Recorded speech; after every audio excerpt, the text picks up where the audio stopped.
Hi folks, and welcome to this week's News and Community Spotlight. Next week is the big event. It's time for GDC 2023, and we're hosting the annual State of Unreal. Tune in to hear the latest updates in game development from Epic Games. That means new projects, the latest Epic tech, and even Unreal Editor for Fortnite. That's right, it's happening. Tune in March 22nd at 9:30 a.m. Pacific. Get all the details at unrealengine.com/GDC 2023. Another month, another batch of 3D savings. This month, we've got over 1,500 marketplace products on sale for 70% off. This sale has systems, props, characters, environments, effects, sounds, music, blueprints, and more. So start exploring today. You might discover the perfect fit for your next project. The discounts end on March 19th at 11:59 p.m. Eastern. From March 13th through March 17th, we're celebrating Japan Games Week 2023. Brace yourself for a plethora of deep dives into awesome Unreal Engine-powered games coming out of Japan, including Like a Dragon Ishin, the musically magical Everlast, and epic Mega Grant recipients Tokyo Underground Killer, Yukio, and more.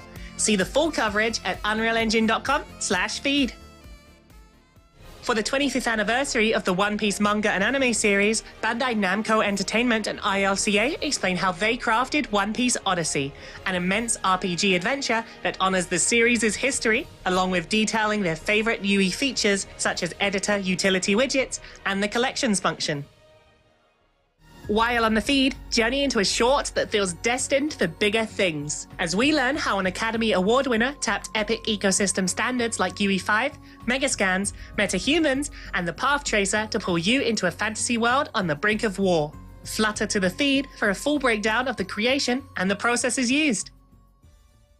Floating over to this week's Community Spotlights, uncover the fate of humanity's final outpost as you survive and explore a thrilling world of floating islands and soaring beasts. Brave the skies on your own or assemble a squadron of your friends in Atmosphere by APOG Labs.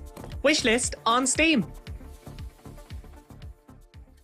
The unnamed designer is shining a light on their talent and creativity in their latest cinematic piece, The Old Lighthouse. With each project, they focus on a new area to learn the engine and better hone their skills.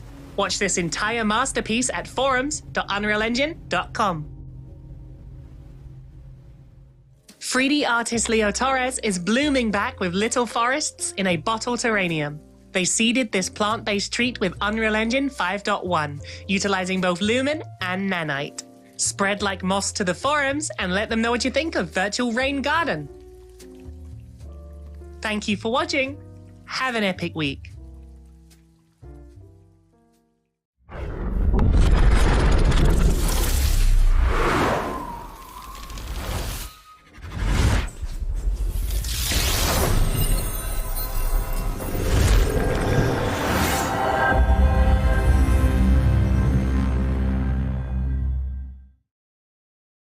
Hello, everyone, and welcome to Inside Unreal, a weekly show where we learn, explore, and celebrate everything Unreal. I am your host, Tina, and today, in celebration of Japan Week with the rest of Unreal Engine, we're going to be interviewing the lovely John here about Hi-Fi Rush. John, would you like to tell us a little bit about yourself before we dive in today? Sure. Hi, everyone. I'm John Johannes. I am the game director of Hi-Fi Rush over at Tango Gameworks in Japan. And that's Perfect. There we Right. go. They know who you are now. Yeah. Thank you so much for coming to talk with us today, and very excited for this particular show. We're going to be specifically diving into the topic of making the prototype for Hi-Fi Rush, and while we're doing so, for those of you who know Dan, the man behind the curtain, so to say, for the stream, he is actually going to be playing the game live in another box here that you'll see in a moment. So if he's terrible and he dies constantly, you have my full permission to roast him in the meantime. But with that said, let's go ahead and dive into the topic for today. So for anyone who might not be aware, John, do you mind giving a quick description of what Hi-Fi Rush is? Sure. So Hi-Fi Rush is what we call a rhythm action game. So it's an action game where all your actions and attacks sync up to the music track to sort of create this, interactive, almost music video like battle or world that you're creating. And everything in the game is choreographed to the rhythm. So from the cutscenes, which you can't hear now, it's all in a rhythm track, to the battles, to puzzles and gimmicks and things like that. Everything is synchronized with the beat. So, but it's not your traditional rhythm game, as some people have played. I've known it's kind of more of an action game with rhythm elements. Yeah. Yeah, absolutely. Would you say that that action part is maybe what helps it stand out a bit more in the rhythm game genre, or what do you think helps it stand out from the rest? I think it's the other way around. I think it's the rhythm element makes it stand out in the action genre. Yeah, because uh, what we tried to do when we made this game is we tried to take.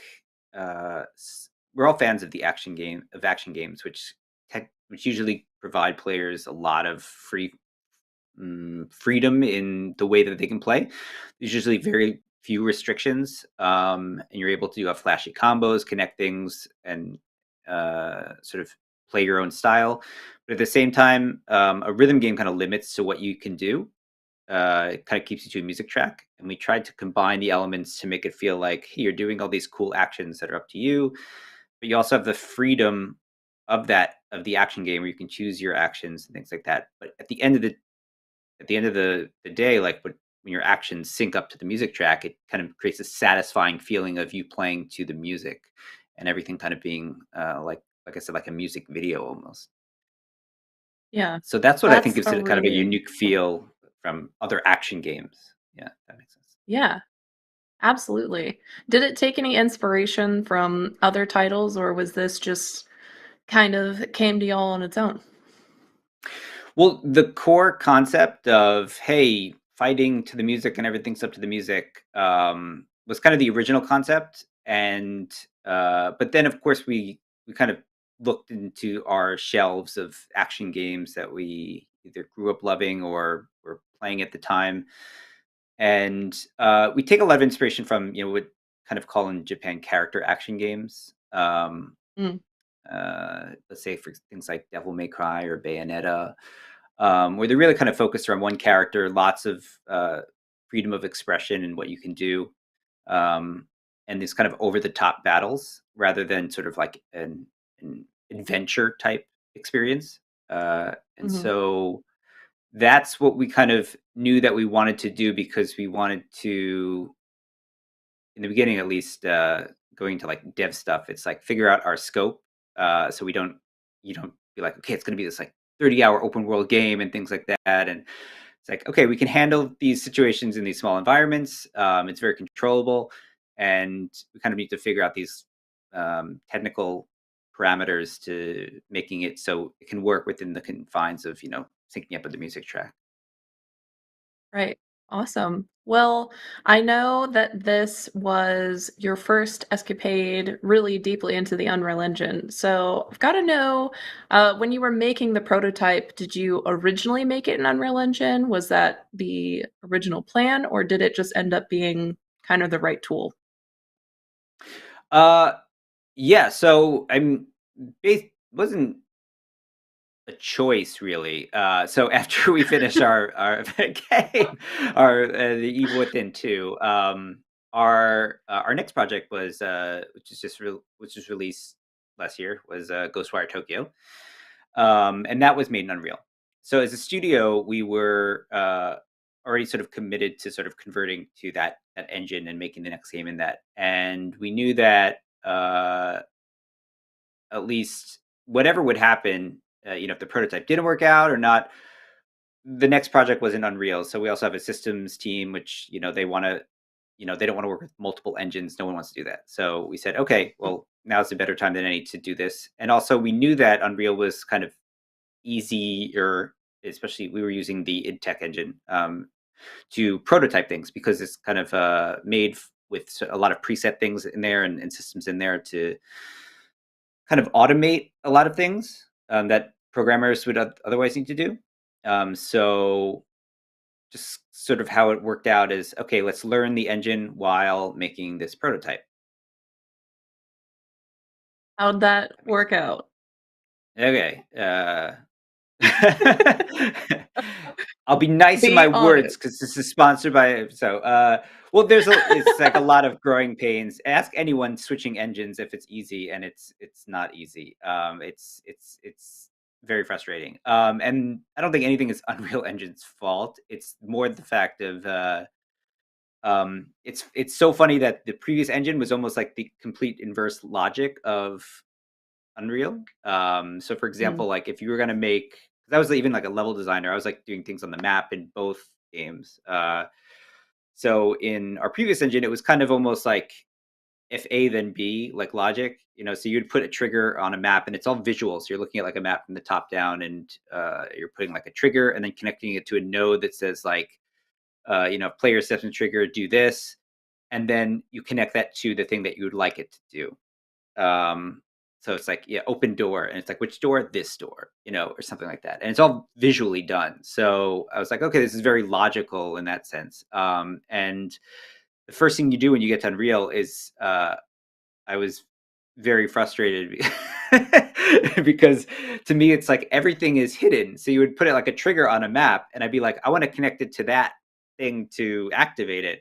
And it's like, okay, you got to mhm, open the separate window to, and then pull the data and say like, okay, this trigger on when player touches, then you have to find the door, and it's like activate, and then it's like, to what do you want to activate? It's like then you have to almost like go backwards and say the door that I place here, or things like that. So it was this weird sort of, when I explained it there, it doesn't sound reverse logic, but when you actually kind of put it together, it's you do like, trigger the event that you want to happen, and then go back. Or no, it's like trigger and then item you want it to happen to. They go back to like event or something like that. It was, for some reason, it was just very inverse logic to how we did it with Intech. So uh, basically, the entire prototype, I had a nice hot bar of links in my um, web browser that was just like and Unreal, actually the official Unreal, like how to make a trigger, how to make a box. It was like I'm starting from scratch after 7 years of learning how to make games in a certain engine. So right. it was rough, but once you kind of got the hang of it, you realize you were able to do a lot more by yourself than previously you would have to ask a programmer to do. So Mm. eventually things became easier in that sense, but there were some growing pains. It's a Yeah, nice way to put understandable. it. Yeah, for sure. How long do Probably if you you ask think the it took programmer sitting next to to me, he's yeah. Okay, yeah. go ahead, sorry. Um, how long do you think it took to kind of hit your stride in the engine before it felt more like, "Okay, this is I know more so what I'm doing, and this is feeling easier?" Uh, well, I don't know personally if I ever hit my stride, because by the time we did get the prototype going, went super well, and then I was basically like the level designer and everything for our vertical slice up until then, and then we I passed the torch to an actual level design team that again wasn't super familiar, but uh, carried the project to the end of it. So um, I was able to sort of make things, but I wasn't able to make it what you would say correctly. It would work, but I think behind the screens, if you would pull the curtain back, a programmer would be like, "What is this mess?" It's like it's kind of like patching up. I don't know. It's like if you look behind your TV, like all the cables. It's like if you try to unplug something, it's chaos. So I don't think I ever personally hit my stride because I kind of just managed to get it working. But I think for most people, it takes a couple of years probably to really understand the mechanics and get it. Because when you think about, you almost need to go through a full process of game development to really understand how to do things properly. So by the end, especially when you're like debugging or I'm forgetting the English word for this, optimizing. Yeah, sorry, optimizing a game. You realize like, okay, we should be making it like this because this is more effective. And that's I think when people really figure out like, oh, okay, we really shouldn't have done that. So I think for anyone getting used to Unreal, I think it really takes kind of like a full like cycle to really feel like you understand the process or the engine tools and things like that. Mm, yeah, that makes sense. There is a lot, especially upfront to kind of learn and understand. So totally understand and relate and empathize with the initial upfront challenge of getting into it. It's Um, difficult, yeah. speaking of yeah, speaking of the vertical slice, so it was the first level of Hi-Fi Rush, more or less, right? Was what the prototype ended up being? Yeah, so our prototype is super, super similar to actually what the first level is. So when we made our prototype, uh, it was just myself and a programmer. And then sometimes when we really needed an asset, we would ask somebody if it was like a motion asset or a sound asset. And we were just kind of getting the systems working. And so it actually helped us because so we had no artists. So the whole idea was there was no visual uh, at all. You know, we were just using it was the gray box, and I don't know if you have an official name for Unreal Dude. Like, is there an official name Manny. for the? It's Manny. Okay, Manny. Yep. okay, Manny. Okay, okay. Manny, which we didn't even change the the look of him. And for the Mhm. enemies, we used the same thing, but just color coded them differently. And we said, okay, we got to make the game mechanics work before we do any sort of art stuff. And so we just made a gray box level, and we knew that this was kind of a new type of gameplay experience that we would do. So it was sort of like a walkthrough of teaching you the basics of the game, but also having fun with it. And it's actually extremely, extremely similar to what you see in the game because it had this sort of announcer, like kind of, or like a radio DJ kind of telling you how to play. And it was just me talking over it. And so it would kind of stop you, and there's a button in front of you, and it's like, okay, to do a light attack, hit it on quarter notes like this. And it's like 1, 2, 3, 4. And I think we actually still use the audio that's in the final game is me saying one, two, three, Very cool. four when we're doing it. And it followed a similar structure. The only difference I think is that it went through all the features. We had a light attack, heavy attack, a special attack, and a parry. And there was no like grapple or anything like that. But so we introduced the parry as well. We eventually moved that later out. And that was very, very well received internally. And we thought was paced very well, and it taught you the mechanics well. So we're like, okay, let's just kind of evolve this into the first level of the game. And when we finally started putting in, the story, the setting, and the visuals and stuff like that, we're like, well, it really worked with like this announcer. So how do we work that in? And like you just saw, it's like we moved it to okay, if you're this sort of rock star, it's like okay, how do we do that and make it fit with the setting? It's like, well, it's in his mind because he like feels the beat. So it just kind of worked out that way. So our vertical slice was actually this level, and I would say it's like 80% unchanged from the final version. The only thing is the art quality went up. These nice smidge tutorial robots were actually just like signposts that were in the ground. Um, and a lot of the gameplay elements were polished, but I think we did still have the parry in the first level, and then we eventually moved it out. But it's extremely close to what we did because we wanted to show off the vertical slice. That's when we finally had visuals. Wanted to show what the game looks cool, so we had that cool like jump to the rooftop scene that's coming up. We get to see the whole island and get a feel for like, okay, this is just a really cool setting and it looks awesome. And looking back, I remember it was very positively received. And we even took a look back because, we're kind of doing this like sort of game is released, looking back at some old footage. And at that point, we are like, man, this game looks amazing. It's like we could sell it like this. And now we're looking back at it and being like, oh, it looks terrible. This is it. It's so unfinished. Um,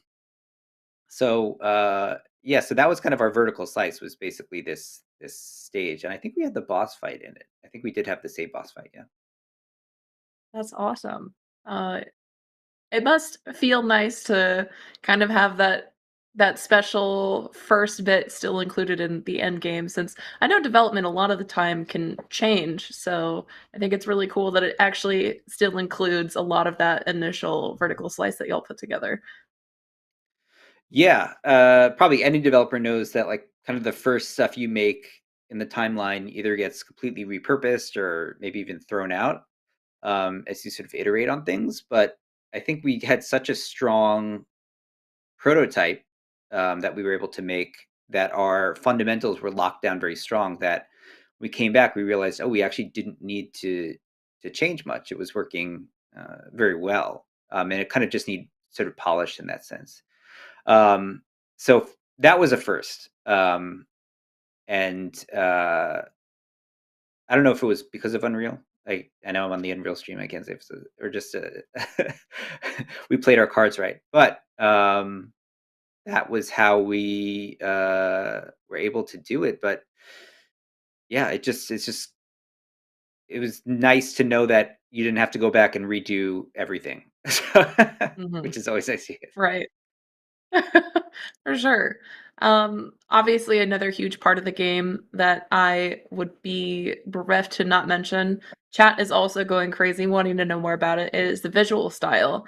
So, did you always know that you wanted it to be more stylized, cell shaded, or did that kind of happen later on in the process?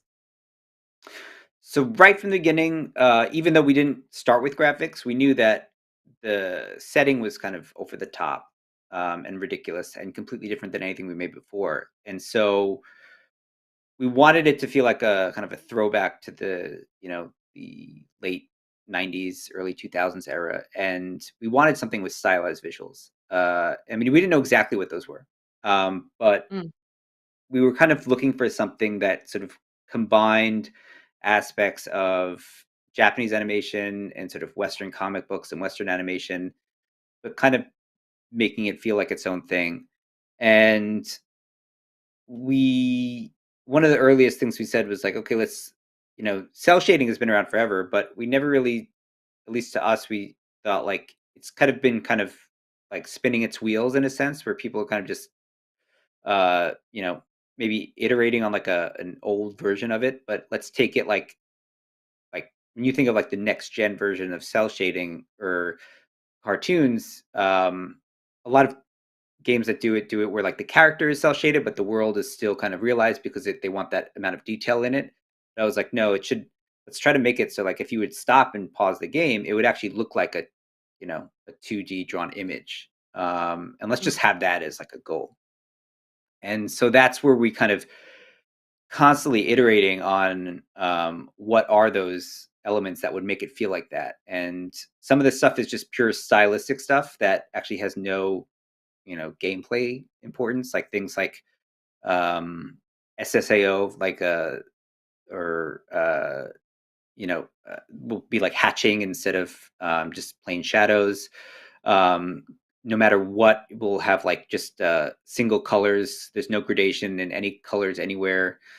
Um, Light shafts or strong lights would be shown with like halftone elements, so they're like dotted or dithered, and we were just kind of looking at every single aspect that we can do. And the kind of concept that we came up was that anything that looked 3D would have to be like removed. mm. So it's funny that early on, one of the first things we did was make the destructible wooden box that you break, and we Yeah. probably made like 80 variations of it with different levels of wood grain detail. And yeah, I don't know if you can walk up to a wood box here and we can see it. So yeah, here's a nice wood box, which the final iteration was these kind of emissive stripes on it to make it kind of stand out. Because actually, that was actually a problem that you come with a game like this. It's when everything feels not 3D, you don't know what's interactable or not. So we added in these emissive Mm, stripes. But if you look, like we don't have like a very strong wood grain pattern. It's eventually just kind of you have thick outlines and what we would call a like a nuance detail, which are these like, the black strokes, right? Which give the appearance of wood without going in too much into detail. So the too much detail, we felt that it was almost distracting and made it feel 3D.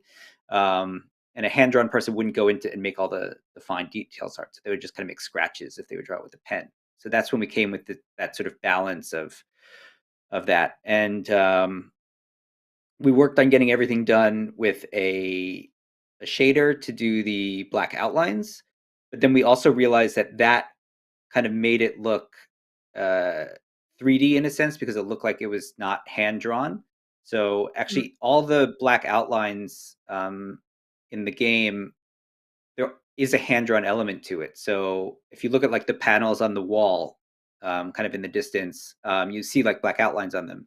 That's not done by a shader. Like every single panel was done individually by an artist, pulling over like a black outline sort of mask and then putting it individually, so it's not perfect. Sometimes it kind of like, it's like if it's hand drawn, there'll be some like nuanced curves, or sometimes the line will break a little bit.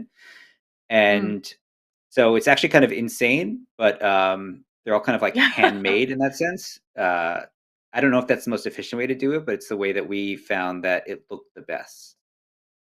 Yeah, absolutely. I definitely, I feel, makes it look consistent throughout the game as well, which is hard to do. Would you say that most of getting this style right was trying to balance between materials and shaders, or do you think the materials and the hand-drawn aspects were arguably the most important part of getting it to come together? So maybe, I mean, the artist would have a different opinion, but I think it was a combination of it, because like I said, we kind of tried overly saying, oh, it's going to be impossible to do it all by hand, so let's just do it with the shader. But then it kind of looked like non-personalized, like not handmade. And then so we said, okay, there are these aspects that we need to go in and kind of touch it by hand. Just like when trying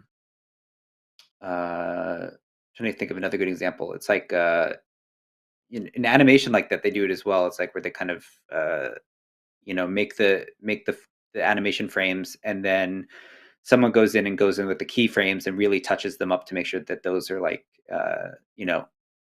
are up to spec in a sense. And I think that's what gives it its sort of like the personal feel, but also help solve the issue of making everything feel like it was just sort of like a repeating texture, or a repeating like asset reuse, which is often the case in games, because modelers tend to just kind of shift over like on a huge texture plane to make sure that it just doesn't look like it's copy pasted. But to us, it was a different way of feeling like every tile on the floor had unique hatches to make it just feel like, okay, someone actually drew this. Right. That's so cool. Um, so kind of pulling back into the prototype aspect of it again. So the style ultimately came together a little bit later, and then how about things like the cinematics and the story? Was that also included in the prototype, or was that something that you wanted to iterate on after the main mechanics had already been established? Yeah, that was something we wanted to do after the main mechanics. Again, the prototype was strictly about gameplay. The only thing that maybe was in there was we wanted to give the sense of the style that we were going for, even though there was no visual stuff. So in the prototype, we used very basic sort of camera tools and to create not cutscenes per se, but like when the camera would move to show something, it would be these like quick movements, and I'd ask the sound effect team for like some sort of like wind sounds. When you think of like quick cuts in like almost like a comic book sense, you go like, like type thing. So it's like Right. it's very snappy, very quick, and that I was like, this is kind of the pacing that we're going for, and so that kind of set the tone in a sense, even though there was no visuals for that. And then once we got the gameplay elements, we went through that phase of, okay, we basically did like an art pass or an art test, which we created one map, which I'll point out the area, which is actually the art test area, which is in the final stage of this game. But then at that point, we had the general idea for the story and setting, which was, okay, you're a person with a music player in your chest, and you by an evil organization, and you need to take them down one boss at a time. And that existed. And so then I worked to sort of flesh out that idea, as we kind of had this basic concept, which is, okay, you're being chased because you're a defect, and then you need to escape and get through quality assurance. And while the whole story wasn't super pinned down yet, we knew that that was kind of an aspect that it was vague enough that we can play around with and come back to and fix up if we needed to. And that came in our vertical slice. And again, very similar to what it is in the final game. I think the script was just completely rewritten, but it's the same beats. You still fell in here. You met 808 the cat. The cat's over your shoulder. You learn beat hits here. So that came in afterwards. Very cool. How big was the team that worked on the prototype? The initial prototype, when it was no graphics, was just myself and our lead programmer. So it's 2 people. And like I said, we did have some help from, for example, we did need when we were creating the system for everything to get up to the beat, we need some sound data. So the sound team helped with that. They helped us with some of the sound effects that we needed, like the sort of like the hey sounds when you press the button correctly, and the music track, and the making sure that when you hit the enemies, like a guitar riff will play and things like that. And the animators did create some motion, which are literally the same default 4 combos that you start with the game in. Basically unchanged in concept, but obviously polished up when we made the visuals. And VFX gave us some stuff to help, like the beat hit, the visual. And then I did all the UI, which is ridiculous because I've never done UI before. Just to show that you can do that in Unreal, even though I've never done it before. We just got to figure out how to do it by watching the official Unreal channel YouTube tutorial on how to create a UI. Yeah, I think there's a and so yeah, that was pretty much our main base team was 2 people. And then for our visual prototype, we kind of increased about, I want to say, like 10 or 12 people. And then it kind of increased from there, just slowly. But yeah, we were kind of a smaller team for a long time, I think, because we had Ghostwire Tokyo in development, and that was the main project. And so the idea was keep it small and keep it tight for a long time to make sure that the core is created strongly.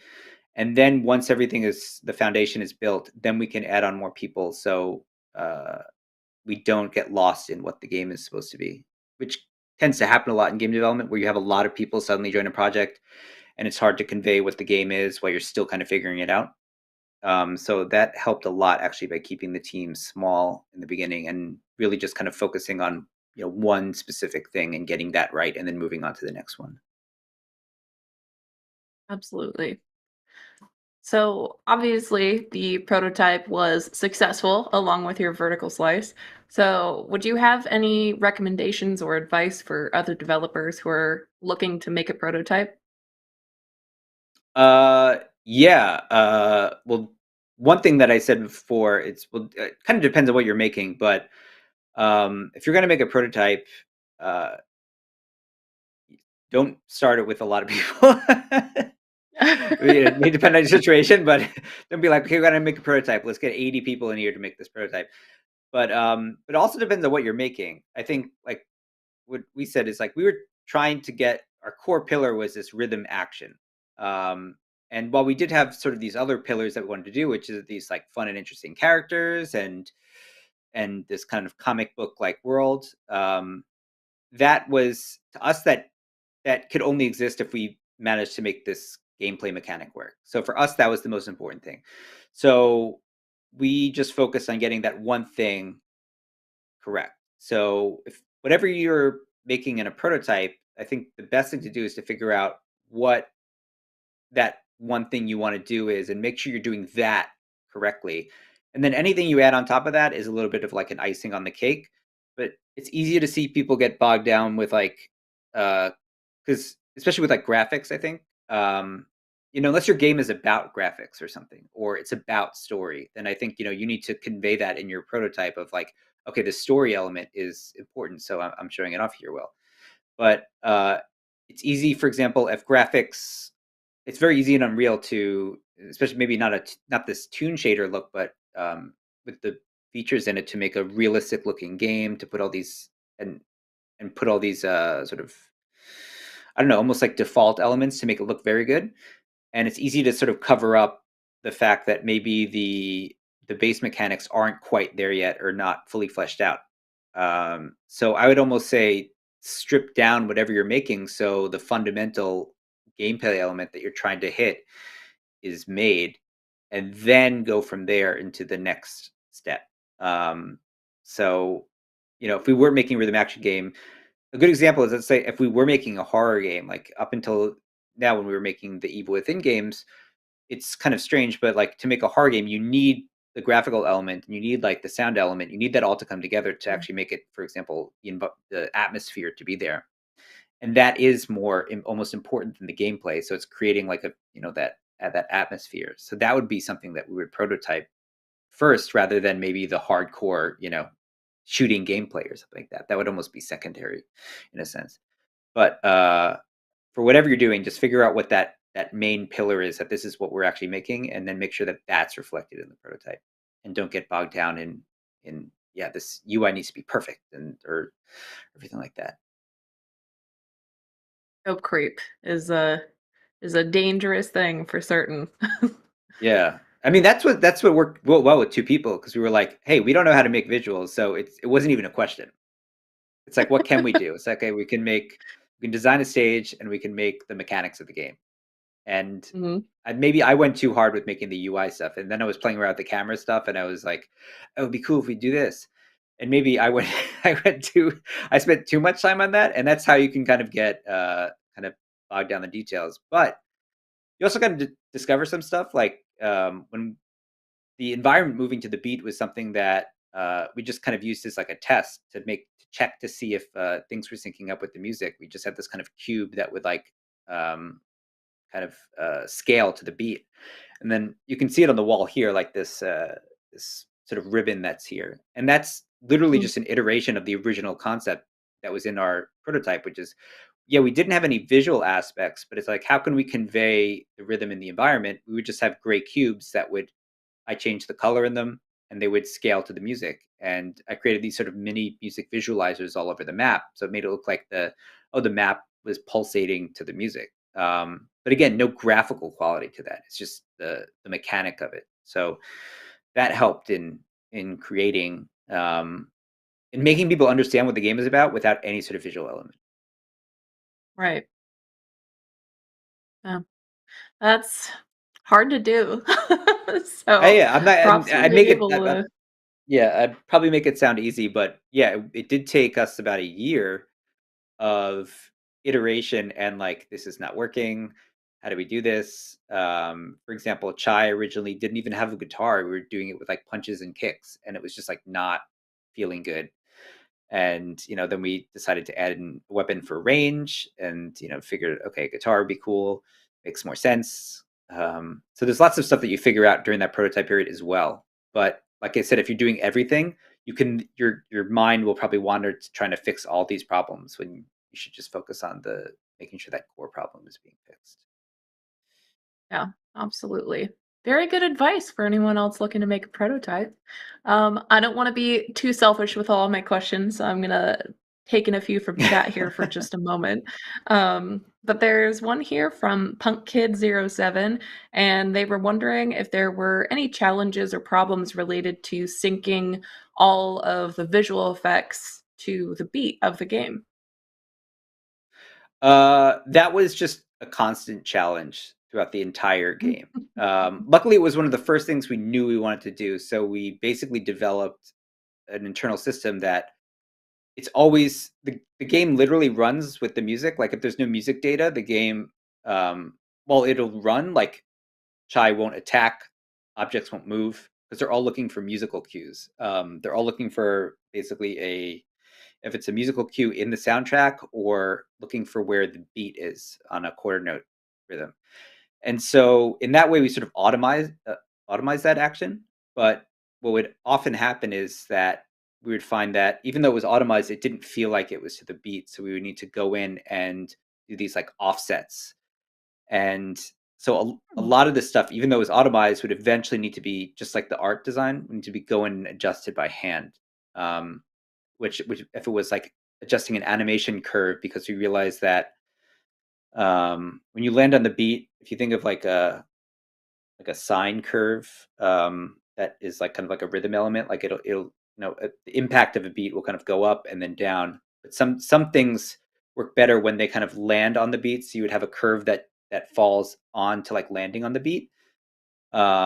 Or the other one is where it would like rise to the beat, where you'd have like it would hit the beat then fall off and things like that. And that's where we would go through and figure out what works best and timing all of that. So I can't tell you how many times we made it and then it was working and then we would come back and then something in the music track changed or something and then it was like, okay, now it's off beat. We have to go back and change the the animation loop or re-trigger when the gimmick will start playing and things like that. So it was just a constant issue. But luckily a lot of the system elements did the first pass for us, and then we were able to go over and clean up. Mm, yeah. Well, I can only imagine the amount of cleanup needed for honestly a lot of this, because like you were saying, there's so many things that need to be synchronized perfectly, but then too perfect takes out the human element of it, so it seems wrong, and that's a lot to juggle. So I commend you. Yeah, and it was kind of like my job to just walk over and be like, "Hey, this doesn't lead up to the beat. Hey, this starts one beat too late. It's not on the beginning of a measure."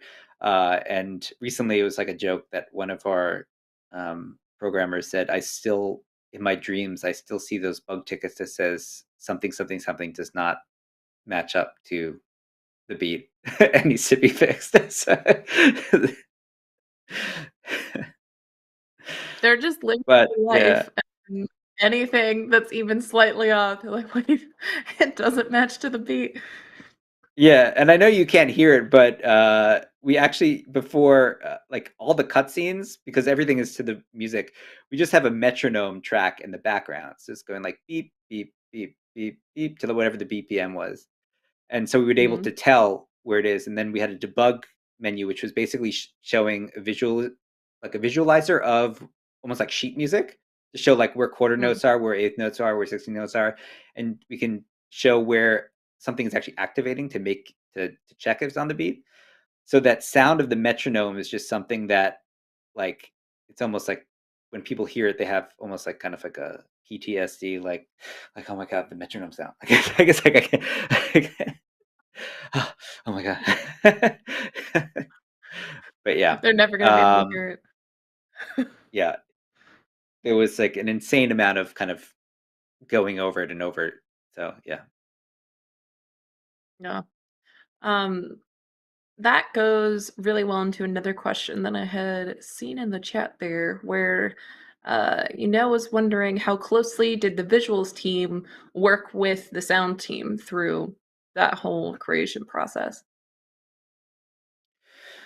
Um, trying to think like in what aspect. So like the visuals themselves weren't like for example the art style wasn't Hmm. specifically connected to the sound. It was more I would say the animation team and the environment team was more in that scope because as you can see like every animation um was is not only syncs to the beat but had to be animated with sort of a baseline in mind. So what we did is um, basically made this baseline of everything is 120 beats per minute, which goes well into 60 frames per second.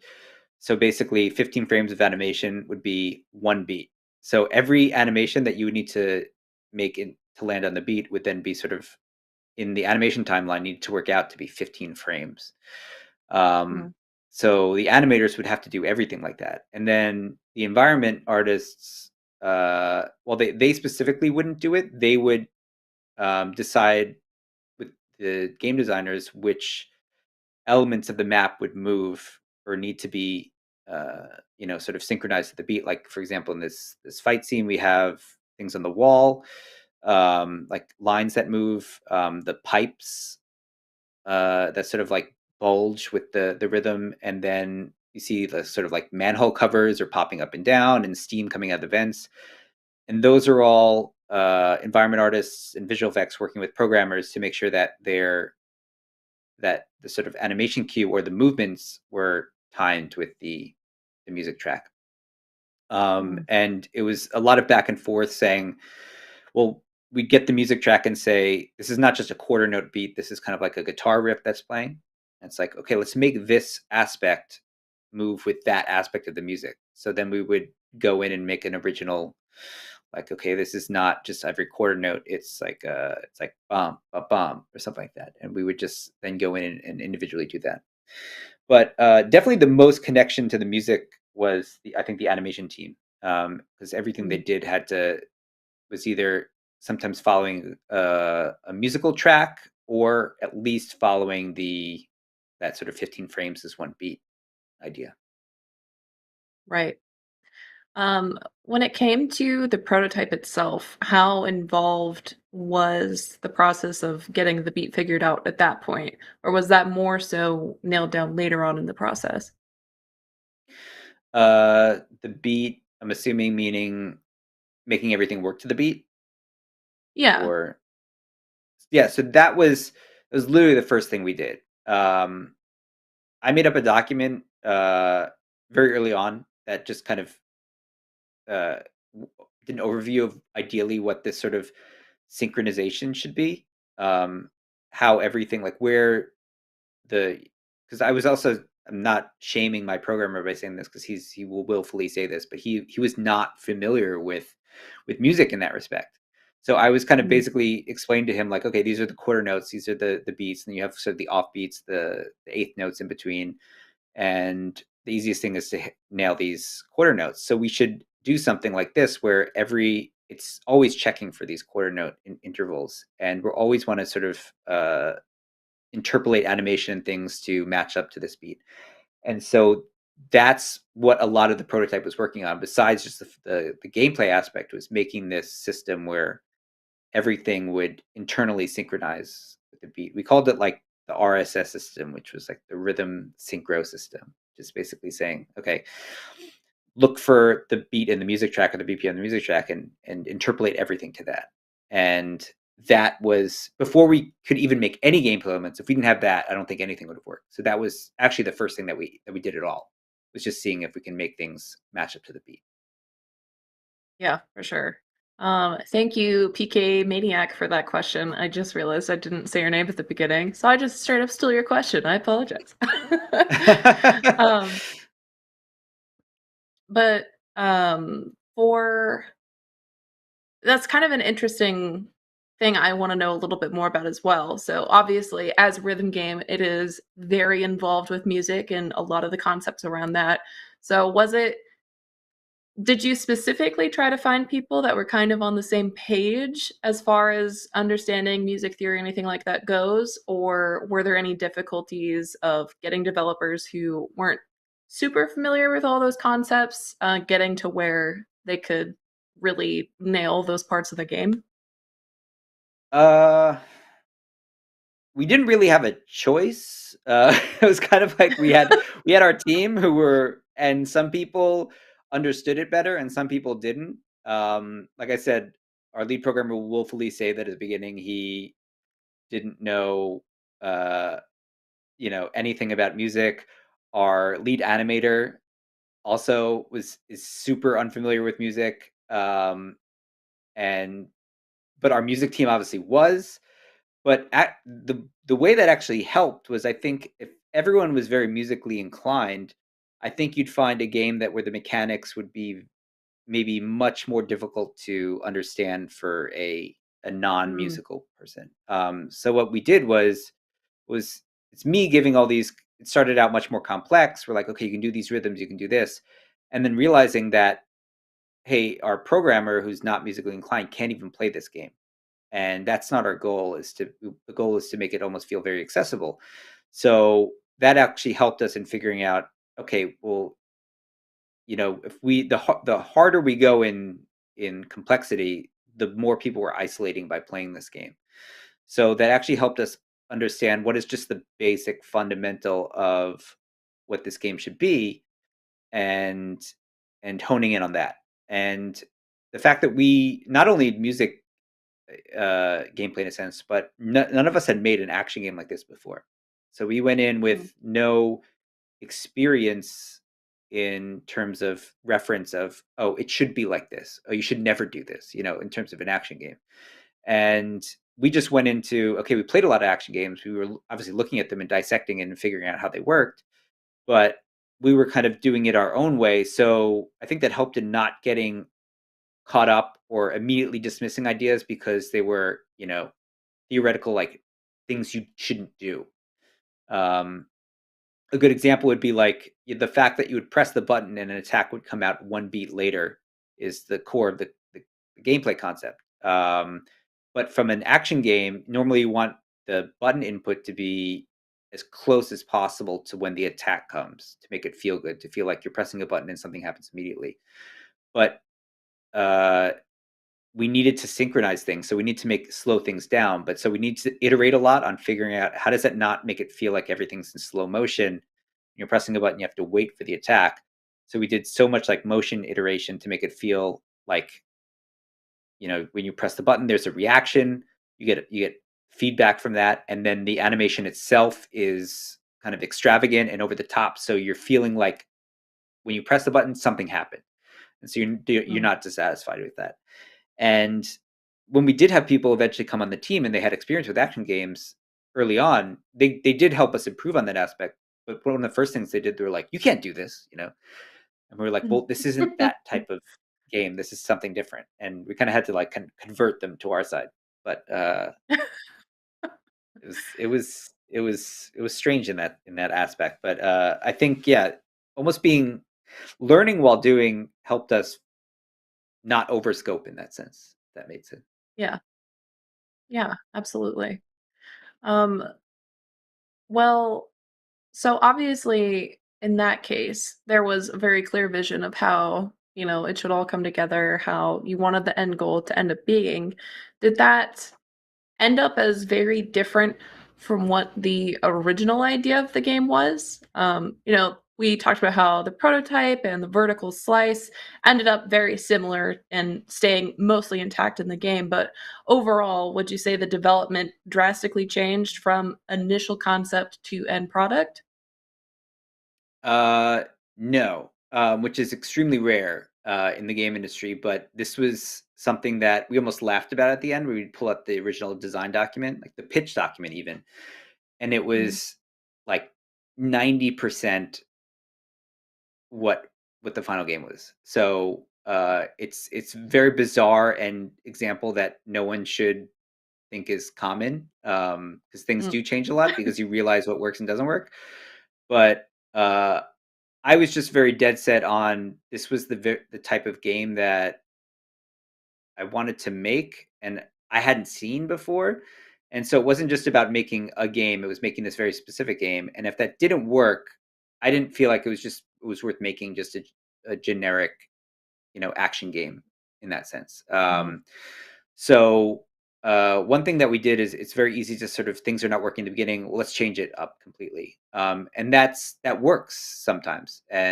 But I was maybe it was almost like desperate in that sense, but I was more of, this is the type of experience you want to hit. And if we don't hit that experience, it's not worth changing it into something that's completely different. It's not worth making in that sense. So we just kept sort of hitting that point until we got it. And yeah, it did take us a while to get it, but like I said, I think it was worth it because I think we made something really special. And yeah, and like I said, it matched the initial pitch. So but don't expect that. Anyone making a game, the only reason I think I was able to do that was, again, this is now like my fourth project as director. So I think I've had a much better understanding of what would work and could work with the team that we had. So Mhm. that helped scale and scope appropriately. But I don't think anyone should expect that from game development. For sure. Um, it is definitely very special, and the end result, I agree, is an incredibly unique game. Very special experience that's both nostalgic and new at the same time. You really landed that middle ground, but advanced feeling that you were going for. Yeah, and it's kind of satisfying to see people's reaction.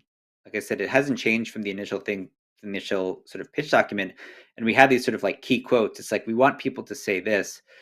And it was stuff that you just said. It's like, nostalgic, yet not like retro, like not like it just like a repeat of the past or something like that. Or it's like Mhm. a rhythm game, but I don't need to, I'm not following commands on the screen, or I can't play rhythm games, but I can play this, is like the type of things that Mhm. we would like write. We'd hope that people would say from our game. And it's just like mind blowing when it was released, and you can see the comments come in, and they're literally saying what our goals were. Yeah. So it was incredibly satisfying to see from a developer's perspective. But I think that's also inherent to sort of staying true to that vision and making sure that you don't kind of pivot back and forth um, when making something. Is you really try to nail down what you want to make beforehand. But then again, some people have different ways of doing things. Some people, like to just figure it out as they go along, and I guess that's one way to do it. And sometimes it does work, but for this particular experience, we knew that we wanted to do something specific, and we wanted to hit certain notes, pun intended. And I think we I'm glad we were able to do that. I think. Yeah, absolutely. I love the idea of a whole doc of things like nostalgic, but not. A rhythm Yeah, game, yeah. but not. But not. Yeah. Yeah, but that was funny because then when you gave that at first, people were confused. They're like, "So is it a rhythm game or is it an action game?" And I'm like, "Well, it's kind of both." Um, yeah, so that was actually very hard. Even the initial concept of rhythm action, um, getting people on board with. So is it a rhythm game or an action game? And I was like, "Well, think of it more of an action game with these rhythm elements into it." Was eventually the thing that we had to kind of help people with, because like obviously we're playing here with the sort of uh, help on the screen with finding where the beat is. But one of the first things we did, which was our challenge, was to say, let's do this without UI. Let's make essentially kind of a rhythm experience without any UI that's saying, uh, you know, press the button here or play here. Because we actually did try that in the beginning, and we found that for an action game, you should be looking at yourself and the enemy placement and sort of figuring out what actions you want to do and how to play. But when we put UI on the screen, we realized that like any game with a rhythm UI, you just look at that and you don't see anything. Like if anyone's played sort of Guitar Hero or Rock Band or any game with a very strong visual presentation, there's a background, band playing, but you're never looking at that. Maybe someone watching you play is looking at that, but you're never looking at that. You're always looking at the notes. So we saw that people weren't looking at the actual fighting aspect of the game. They're just looking at tell me when I should press the button. So when the idea was, we don't want you to press the button, we want you to act on your own and have that freedom. The only way to do that was to remove the UI completely. And only as a last resort, when there was no other option, would we put UI in. So that came when we were looking at accessibility. There's some people who just didn't know where the beat was, but we wouldn't say press it here. We just say, you want to know where the beat is? That's where it is. And obviously there are exceptions with things where we specifically tried to put in rhythm games as like a throwback. You saw it earlier when you're kind of attacking a generator. There's some special attacks where you get this mini game at the bottom of the screen where you get some button prompts, and that was intentional because I think people, when we kind of played it, people were like, there is that rhythm aspect, but we want that. It would be nice to kind of get that feeling in there somewhere to make it feel like, oh, I am playing a rhythm game. And in general, people don't like quick time events. That's normally one of the big things is like never put a quick time event, but rhythm games are essentially all quick time events. So it was kind of Yeah. hard, but but when we were playtesting, no one really had any negative reaction to that in a sense, because they understood that, okay, it's not a quick time event, more as like you're hitting to the rhythm. So there was that aspect. But we still see some people kind of upset that, there's a button prompt on the screen and I have to press it. But I think it's What still can you satisfying to have it in. Yeah, and you can't win them all. You can't win. Yeah.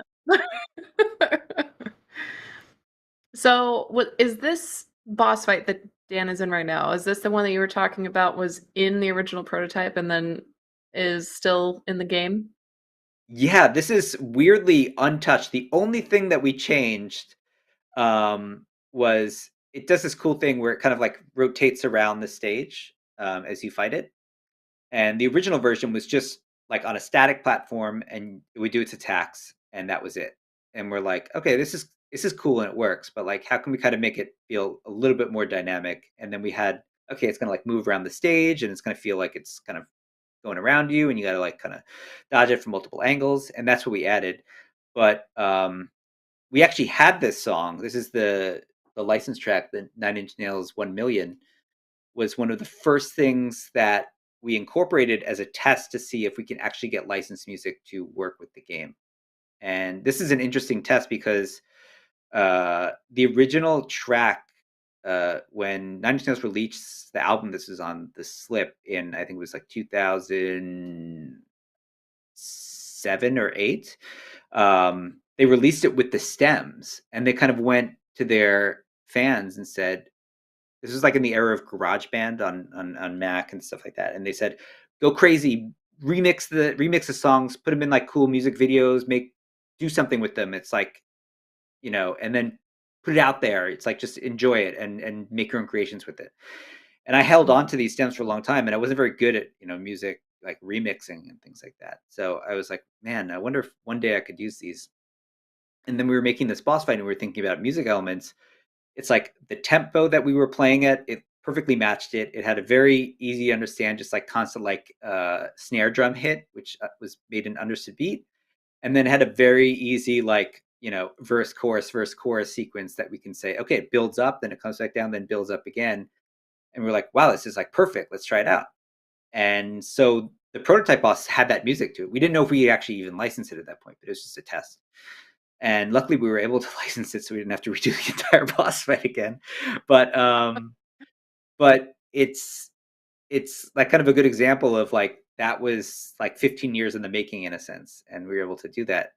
But the boss fight itself is pretty much unchanged from the prototype version. It just looks way better, and everything is much cooler visually. Sure. Less gray boxes. Yeah. I think the version was a giant Manny with like just these boxes over its shoulder for what the cannons would be. I'm not, yes. I would almost love just a mini release of just that, just to see the side by side of some of these Maybe if there's situations. an opportunity in the future, if we were able to, we can at least show a video of like, hey, this is what it was. Maybe if there's some sort of development presentation we could do, but I'm sure we have to get clearance for that. Understand. Yeah, but yeah, it was it's fun to it's like we always joke about this because when we had to go back and sort of fix up this boss, the code was so old because it was us figuring out what to do, that we almost Uh-huh. had to like remake it to make it work properly again. Because when we tried to fix a bug, we're like, this is referencing something that doesn't even exist anymore. That's how old this boss was. Oh man. But it Worked out. it worked great because it's a fun time. Yeah. Um, to combine a couple of questions that I saw in chat sort of together into one. Um, so we know obviously where you took some of your inspiration from and different genres, action game, all that. But what was behind the initial idea for the game in general? Like, did you know exactly that this was the solid concept that you wanted, and you just wanted to pull different aspects in? Um, was it very straightforward on the original game document? Was it extremely detailed, or was this just where did it all start from? Well, it all started from this sort of basic concept of, wouldn't it be cool if you were playing an action game, but all your attacks like synced up to the music track like a music video? And this this is going like way back. Like when I first joined the game industry, I was like, that would be a cool idea for a game, but I had no idea how we'd pull it off. And only, yeah, after the Evil Within 2, when I finished directing that, was that like, I think I have an idea of how to pull this off this time. And that was just the core concept. Obviously, it wasn't in that much detail in a pitch document, because people would go get confused when they'd be like, what are these like details about, you know, the system that you're trying to make and stuff like that. It was just that core feeling of what it should feel like. It's like you're kind of the center of a, like a, essentially a music video being edited around you. And then the sort of documentation that we did afterwards was essentially what's in the final game, which is creating a system that everything interpolates to the music. So we do the heavy lifting for you, because I knew that trusting in the player to always play on beat, like even music games kind of have this like almost like lying level of making you think that you hit the music track when you actually haven't. So we need to kind of do some heavy lifting on the engine side and the back end to make it feel like you're doing that. And so the initial document had that. It's like, you don't have to worry too much about it, but we sort of incentivize you for playing onto the music. And so, like I kind of mentioned before, the original pitch document or the original concept, it was weirdly like fully formed in that sense, but there were minor, specifics of it that we didn't quite know how they would work unless we tried it. But at least we had that core concept of, it wasn't a rhythm game. We wanted to let you do your own thing and do the hard work on the back end. And just knowing that in the beginning kind of helped make sure that concept could be achieved. And if this could be some sort of like advice thing, it's like, this is obviously, when you see any game that's completed, it makes sense in hindsight. But when you're making something, it's very difficult to see kind of where it should end. So you kind of have to have that vision of about where you're hitting. It's like, if it's like a target that you can see. You may not see like the bullseye yet, but you at least know where you're aiming at. The worst thing to do is maybe start without like, it's like, I like this, but I have no idea how to pull it off. It's like you have to have an idea of like, I can see it working this way. So at least you have like a direction to go when you start with. Yeah, absolutely. That is actually incredibly inspiring sounding, especially with the initial idea just being man, wouldn't it be cool if we could do this in a video game? It almost sounds like a bar napkin idea sort of thing. Yeah, I mean, well, everything I think starts with that, but then you kind of have to like think about it. It's like, well, how can that be possible? Mhm. We used to do this. This is kind of a bizarre subconscious tactic that I used on the team. Was that early on when we were doing the prototype, it's not brainwashing per se, but I was trying to like ingrain with them like a certain idea, which is I would actually have a jigsaw puzzle on like a desk nearby. And sometimes when you're just doing work, you just kind of walk around, you need to like get your mind off something. And for me, like a jigsaw puzzle is something you can do without focusing on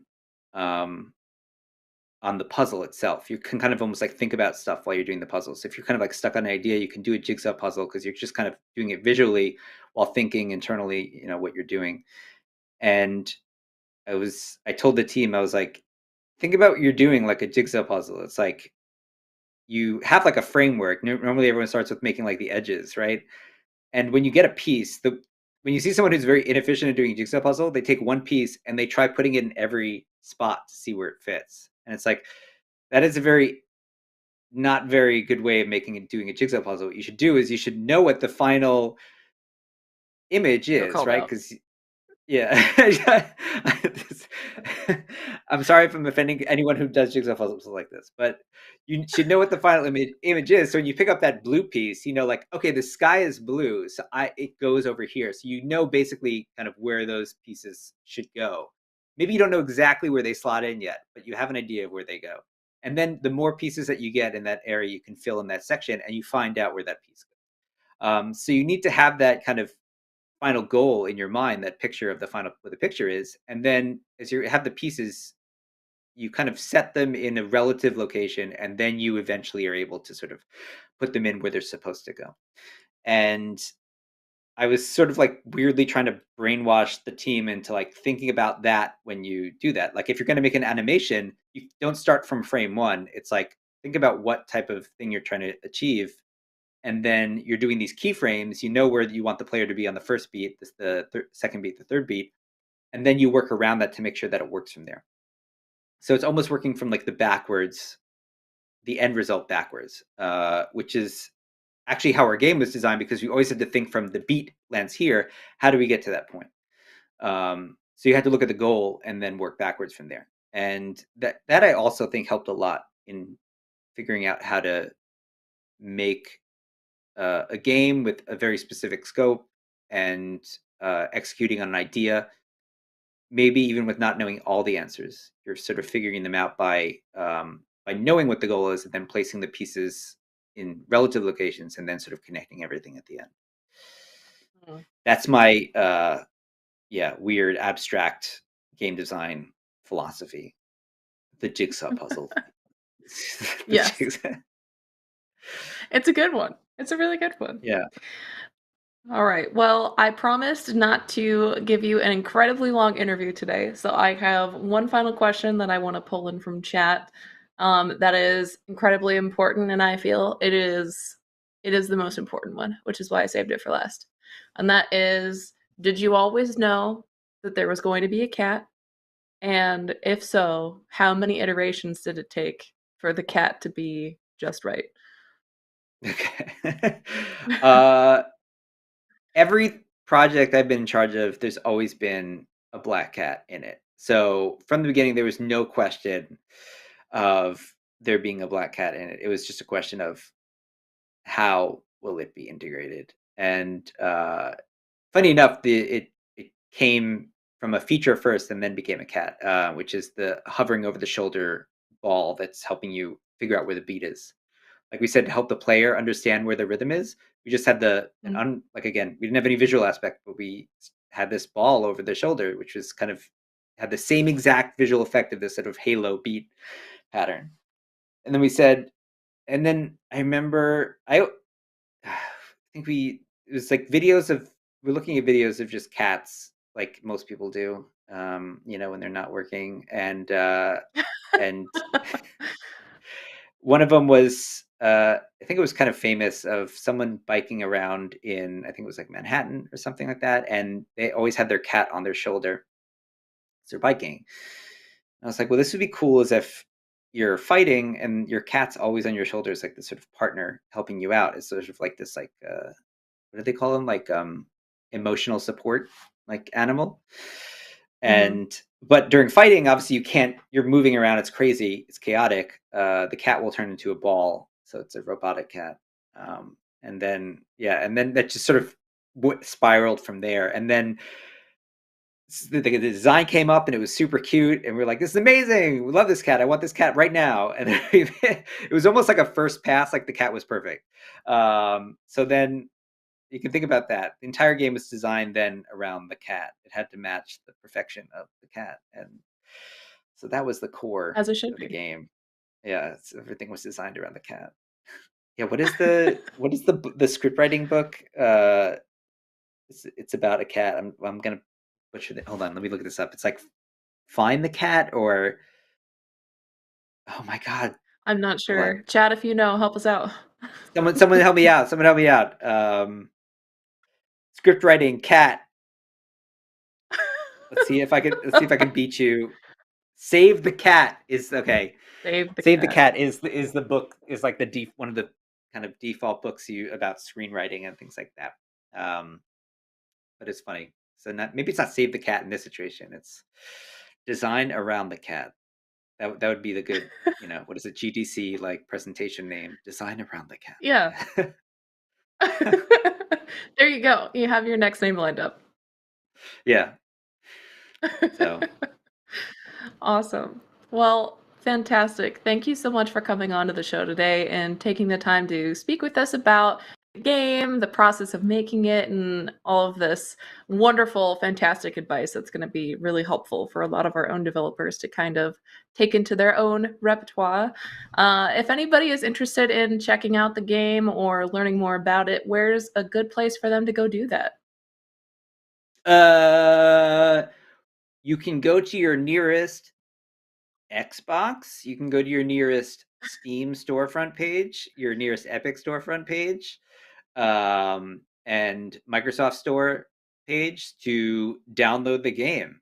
If you're a Game Pass subscriber, it's on Game Pass, so you can jump right in and play it and enjoy it.